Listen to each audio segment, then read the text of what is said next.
Alright there guys, it's Tony here from Caveman Props. Well, I've made the pilgrimage again down to the prop store of London to look at some of the items that are coming up in their big auction. I am graciously joined by Tim Laws again. Good to see you again, Tony. Nice to meet you. I appreciate you taking the time. No problem at all. To do this. Now, obviously, even if someone's not a Star Wars fan, I think they can recognise I would hope so. item that's in front of us. Now, this is obviously a Stormtrooper helmet. Yep.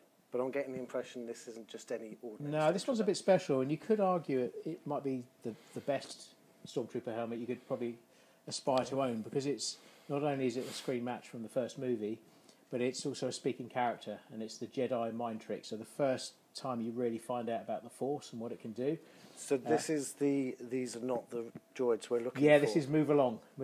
So the actor. Wow. So that's quite a good part of the story in the middle there. So to actually screen match this to that scene. Exactly, and that's why this is so significant. I mean, it's technically a Sandtropper helmet, because those scenes were the first filmed in Tunisia, and they sent 6 Sandtrooper costumes out to filming. They're slightly different design on the main body, which we'll get to. So yeah, one of only 3 Sandtrooper helmets from the first film that are known to exist.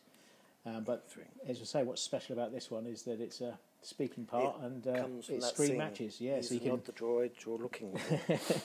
So that's the first time, obviously, Alec Guinness brilliantly done it. My impression was terrible, but it worked. So how do we know that this came from that scene? Right, so the tells that there's various marks and dinks and paint chips on this, which you can freeze frame, and you can match them up exactly on screen. So that's what we call a screen match. So it's basically the ultimate in authenticity. You know, you can have great stories, you can have the piece handed to you directly from an actor, but when you can match unique details on screen with the item in your hand, that's the true kind of zenith of the hobby. Yeah, no one's pulling a fast one. You can physically. You can physically see, match it dink for dink on screen. That is absolutely brilliant. So then, Tim, we're moving on from the Stormtrooper helmet to a full costume. To the full costume, and the full costumes for Stormtroopers and Sandtroopers are extremely rare.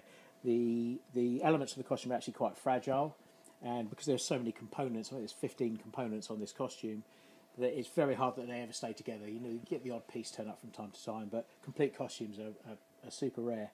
Now, this is a Sandtrooper costume as opposed to a kind of normal standard Imperial Stormtrooper.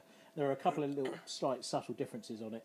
The shoulder straps here are smooth, whereas they're kind of ribbed on the standard Stormtrooper. The panel in the middle here has got buttons on it on the other version. So a more simplistic version for here. And there's you can see a little diamond plate on the knee there, on the left knee.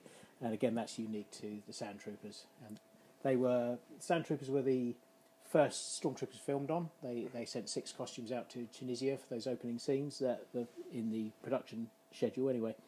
And this is a very rare surviving example.